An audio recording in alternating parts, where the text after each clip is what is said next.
Hola a todos, bienvenidos a esta nueva edición de América Ahora. Soy Wang Xiaochuan, les saludo desde Beijing. Hoy les ofrecemos 3 reportajes que exploran diferentes temas de actualidad en Perú, Colombia y México. En el primero de ellos analizamos los daños provocados por las recientes lluvias torrenciales e inundaciones en los sitios arqueológicos del norte de Perú. A continuación les invitamos a escuchar los innovadores sonidos de la cumbia universal del músico colombiano Gregorio Uribe. Nuestra última escala será en México, donde observaremos la difícil vida de las comunidades indígenas que se ven obligadas a dejar sus tierras ancestrales de la mano de un hombre que les ayuda en su integración social. Quédense con nosotros, comienza América Ahora. Las devastadoras lluvias amenazan el patrimonio histórico de Perú.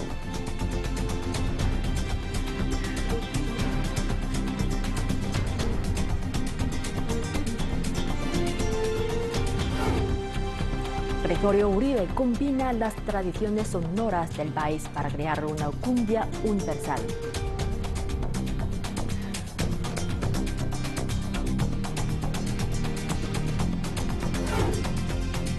Comunidades indígenas mexicanas contra la pobreza.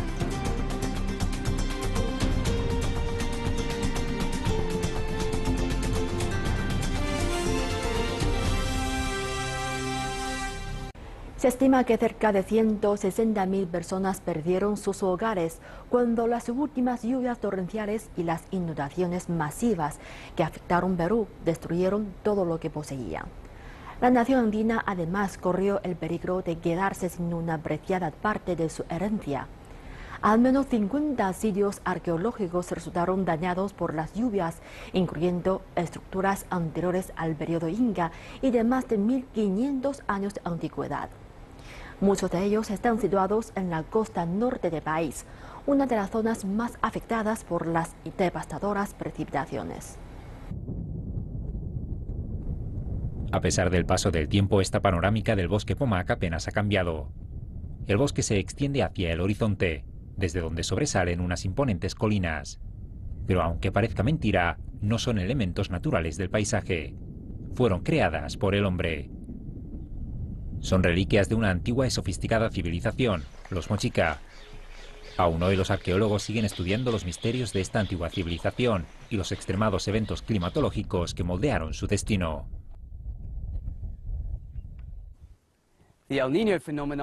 El fenómeno de El Niño golpeó a los peruanos de antaño con la misma dureza con la que castiga a los del presente. Los arqueólogos afirman que existen abundantes evidencias que demuestran que eventos como El Niño pusieron fin a civilizaciones como esta. Las recientes lluvias en Perú, para muchos las más duras que se recuerdan, han dejado su marca en estas pirámides, construidas con ladrillos de barro y conocidas en el país como huacas.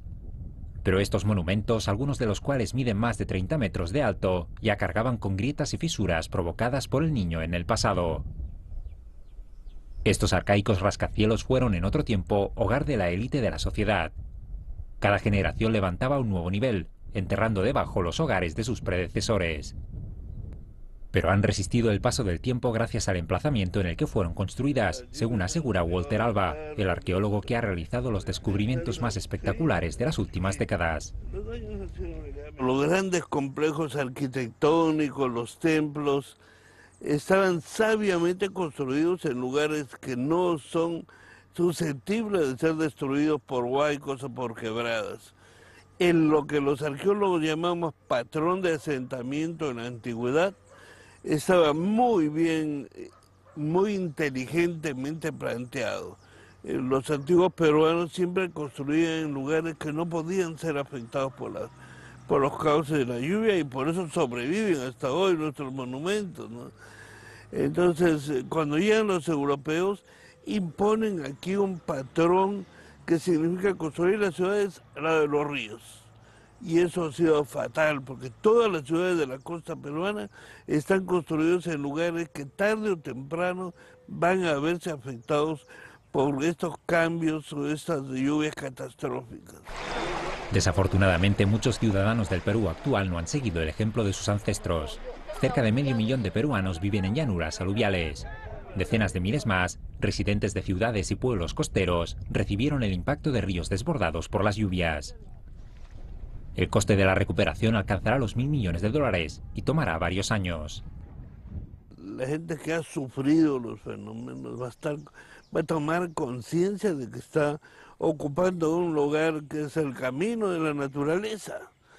Y tomarán también los gobiernos y municipalidades conciencia que no pueden permitir que se construyan estas quebradas, porque es exponer a esta población, que es generalmente la más pobre, a sufrir estos embates de la naturaleza. El fenómeno de El Niño ha moldeado literalmente el paisaje de esta sofocante llanura desértica. Las lluvias han dado vida a este bosque, situado entre las montañas de los Andes y el Océano Pacífico. Pero muchos temen que las lluvias terminen por arrasar también tumbas que aún no han sido descubiertas. Modesto Benítez es el guardián de este histórico santuario. Ha vivido aquí toda su vida. Cada vez que hay abundancia, como El Niño, el agua más se carga hacia las huacas. Y corre peligro pues que se lleve la pirámide, ¿no? Como ustedes ven, para allá también está muy cerca de la pirámide de la Huaca El Oro. Incluso, como le mencionaba allá al fondo. Modesto recuerda cuando el curso del río Leche era completamente diferente. Ahora teme por el bienestar de las cámaras funerarias que rodean las pirámides. Es maravilloso. ¿Dónde descubrieron este objeto?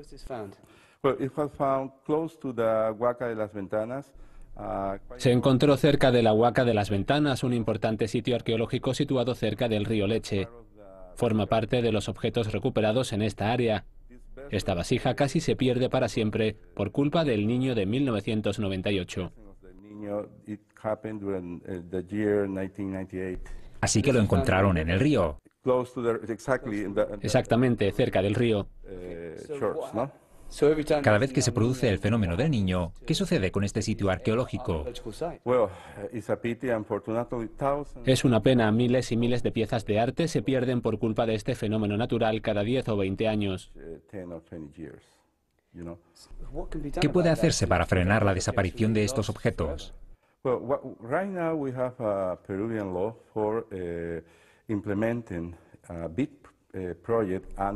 Ahora mismo existe una ley peruana que desarrollará un gran proyecto bajo un foco multidisciplinar. Nuestro objetivo es levantar una defensa fluvial y rescatar antigüedades en el cauce del río, que es en sí mismo un sitio arqueológico.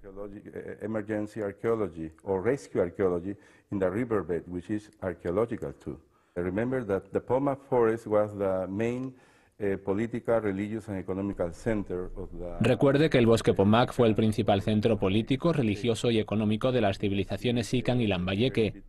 Usted mismo puede ver grandes centros ceremoniales junto a cementerios, talleres metalúrgicos y de cerámica. Es una extensa área muy interesante y casi desconocida en arqueología.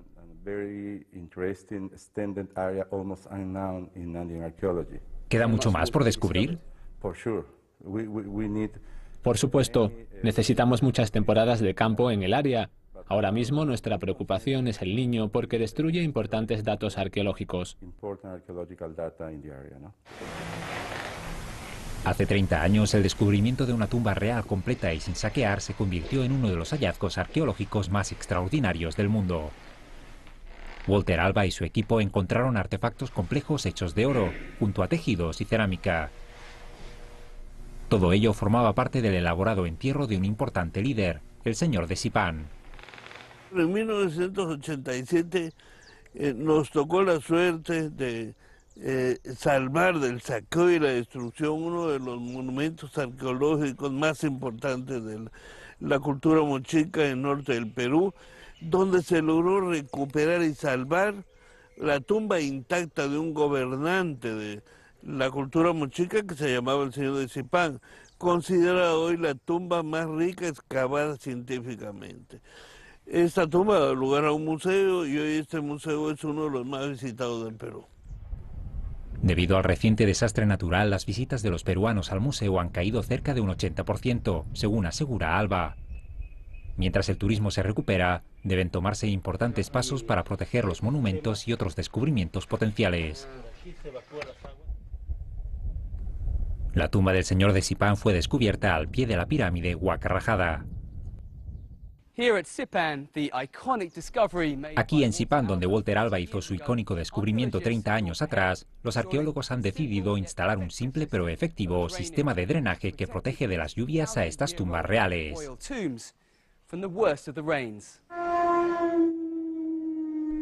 Remontándose a 1000 años antes que los incas, los tesoros que dejó esta civilización han maravillado a los expertos.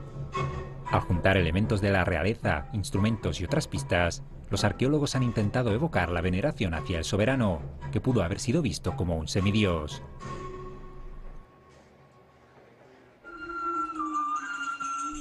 Los modelos se basan en la gente local que vive hoy en esta tierra moldeada por el destructivo fenómeno de El Niño.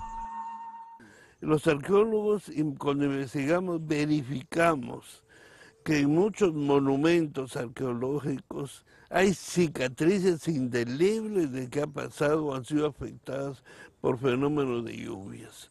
Los sedimentos, la erosión de los monumentos nos permiten identificar y más o menos aproximarnos a las fechas probables.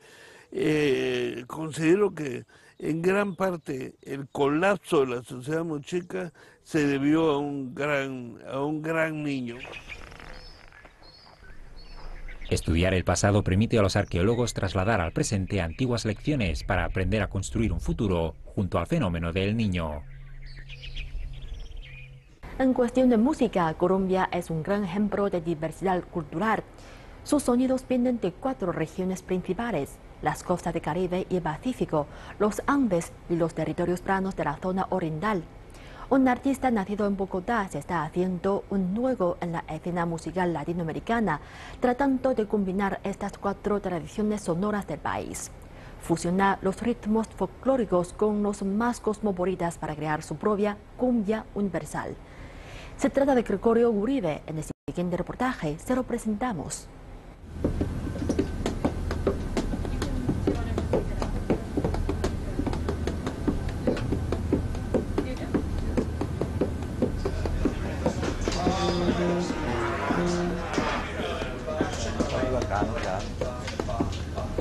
This hat is this is like a new modern version of.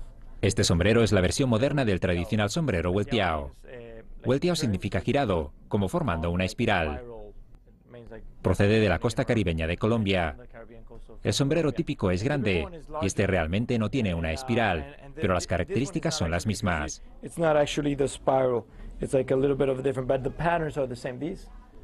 Este tiene un estilo de vaquero, así que me refiero a él como el sombrero de ciudad. Uso la versión moderna porque representa algo del ritmo original, aunque de una manera moderna.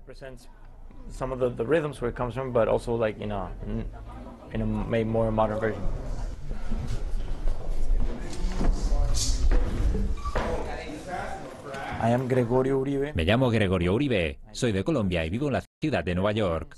Toco el acordeón, canto y compongo canciones basándome en los estilos de cumbia y otros ritmos de la costa caribeña de Colombia. La banda de Gregorio Uribe está formada por 16 músicos. Ellos están reinventando la cumbia al añadirle ritmos de jazz.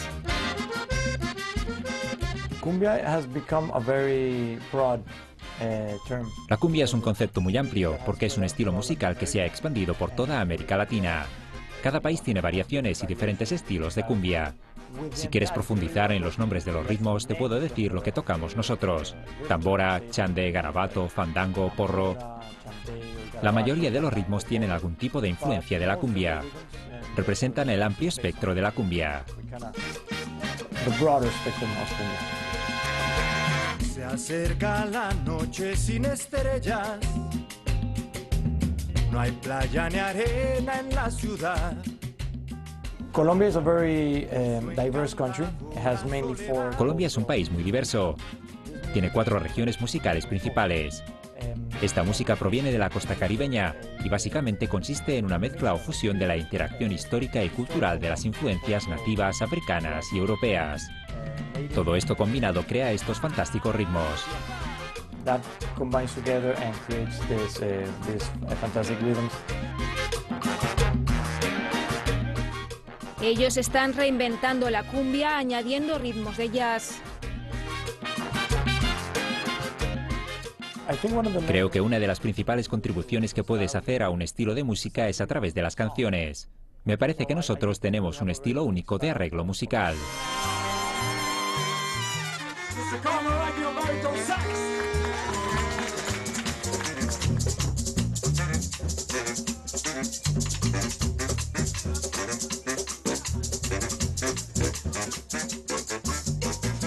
Inspirándose en la brillantez colectiva de las grandes bandas americanas del pasado, Gregorio añade poderosos sonidos de percusión colombiana para crear un nuevo y rítmico arreglo que presenta un nuevo concepto basado en la tradición.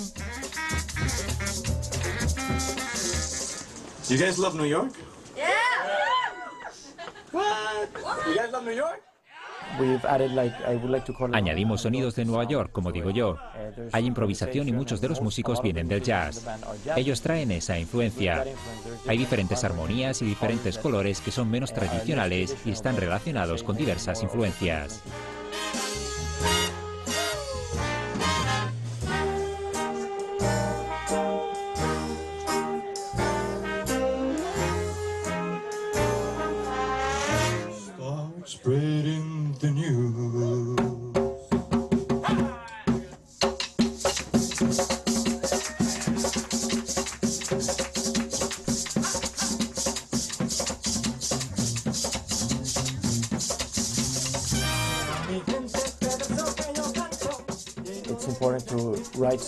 Es importante componer canciones que reflejen el presente y lo que eres tú realmente. Por ejemplo, si esta música ha nacido en el campo y yo soy un chico de ciudad, tendré una experiencia diferente que la gente original que compuso esa música. Así que estoy tratando de expresar eso, mi experiencia personal.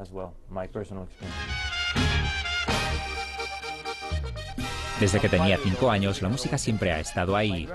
Mi abuelo era músico, no era un músico profesional, pero sabía mucho sobre música. Mi familia me ha ayudado mucho. Vivir en el Caribe, pero vivir contigo. Tener una casita y una hamaca en el río. Los fines de semana te llevo a Cartagena para que todos los días tenga la piel morena. Quiero invitar a un músico. Su talento también apela a algunos de los grandes nombres de la música latinoamericana. Es Gregorio Uribe. La vida ha sido muy buena conmigo. País orgulloso norteño. Porque Carlos Vives es uno de mis 3 ídolos y he podido compartir escenario con él.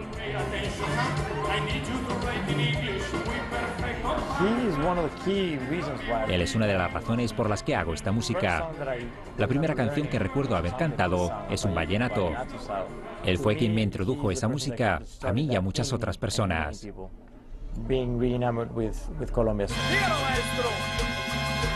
Ya se ven las sombras por ahí. Otro de mis ídolos es Rubén Blades, con quien tuve el honor de grabar un álbum como artista invitado. Con la risa dulce del acordeón,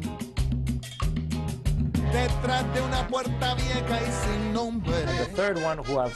Y el tercero que tuve la oportunidad de conocer es Juan Luis Guerra.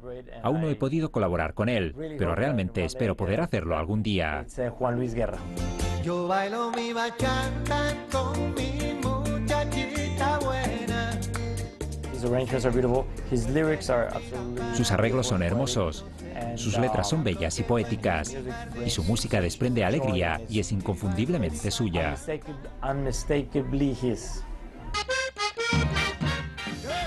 El giro musical de la banda de Gregorio no solo es reinventar el género, sino unir el camino de los músicos actuales y futuros mediante la búsqueda de terrenos comunes. Del indio Tayrona, Montes de María. En países con una historia colonial como Colombia se ha tendido a rechazar lo nativo, lo que era nuestro, en contraposición a lo que venía de fuera. Así que siempre ha habido una especie de baja autoestima cultural. Pero en el periodo en el que crecí hubo cambios. Creo que formo parte de una generación de músicos especiales que descubrieron estos ritmos y reconocieron su riqueza. Lo que estamos haciendo, en mi opinión, es redefinir la identidad de Colombia.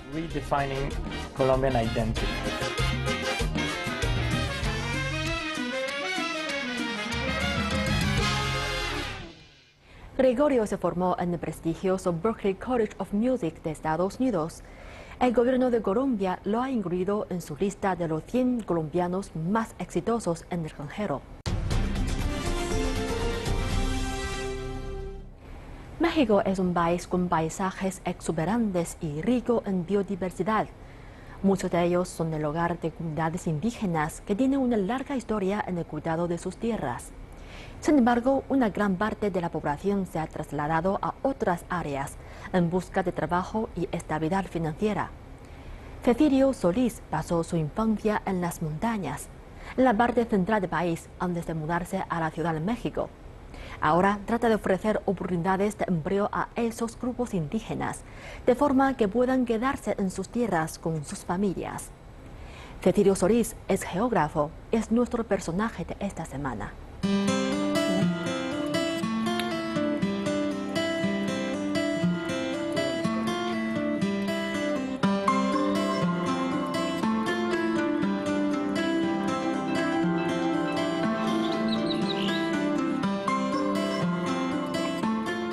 Yo creo que cuando nos organizamos en torno al trabajo colectivo y creemos en lo que hacemos, es posible sembrar y cosechar y heredar estas semillas para el mañana.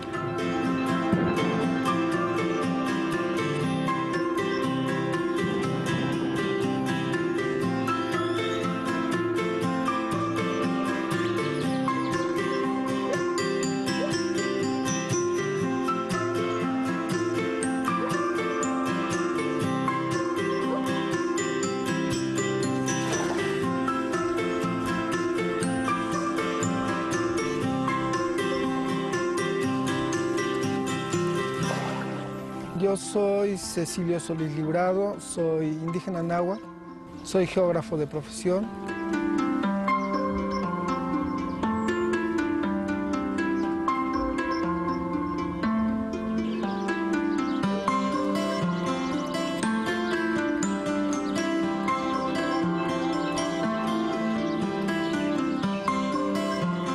Cuando traslapas un mapa de recursos naturales con un mapa de pueblos indígenas y un mapa de pobreza, resulta que coincide.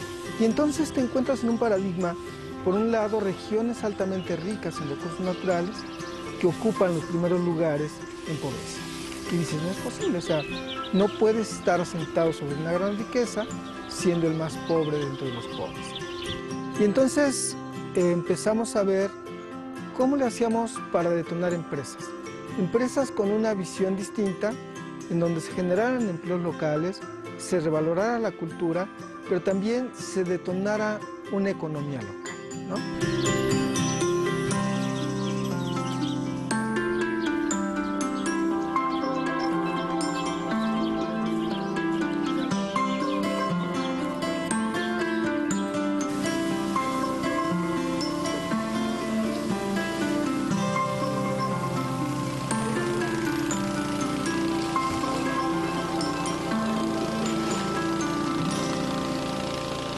Cuando una familia migra por completo, toda la familia de la comunidad, obviamente estás desarraigando en una segunda generación.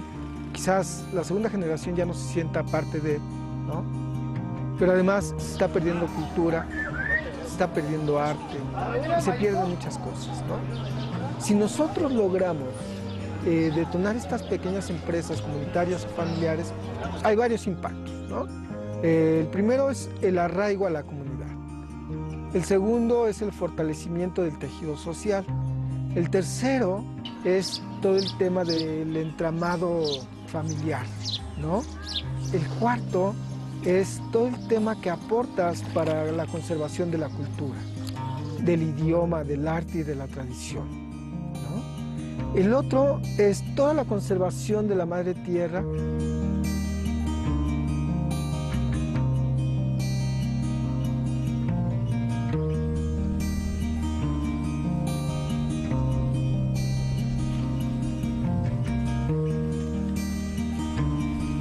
si tú generas un empleo, este padre de familia ya no se va. Se queda y con eso la familia está unida. Si este padre de familia no se va, entonces la conservación de su suelo de cultivo, de su tierra de cultivo, se continúa. Y con esa continuidad, en esa diversidad biológica, entonces el conocimiento se conserva y se multiplica. Cuando tú generas ese empleo y haces conservación de recursos naturales, fortaleces esa generación de servicios ecosistémicos, que no son únicamente para ti, para que respires, sino el aire circula, ¿no? A través de los vientos, y entonces tienes aire limpio y tienes agua limpia y todo lo que esto genera.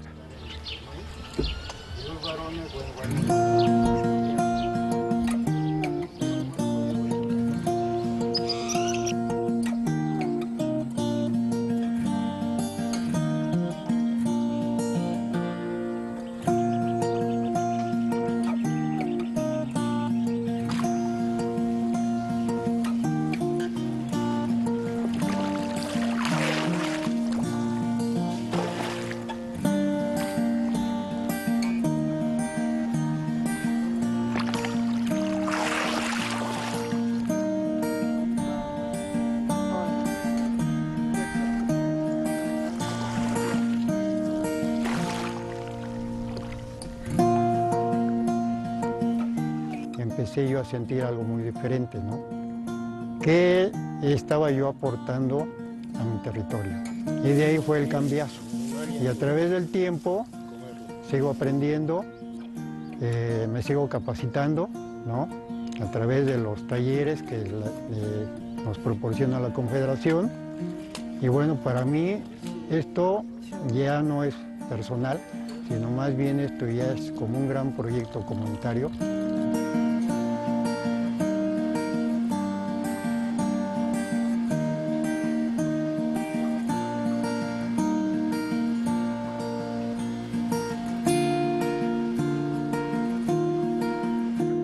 Esto a mí me satisface en lo personal porque siempre había una inquietud de preservar el ajolotito, por ejemplo. O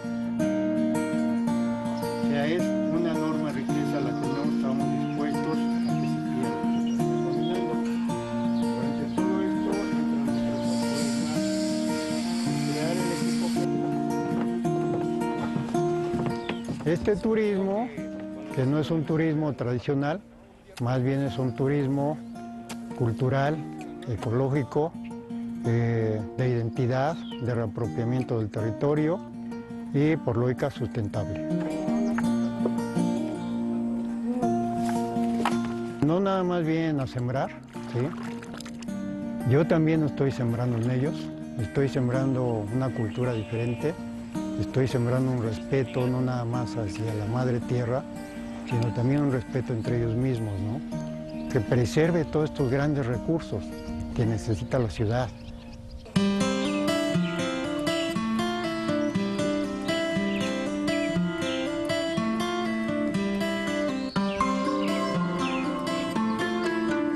¿Qué es lo que queremos para nuestras futuras generaciones?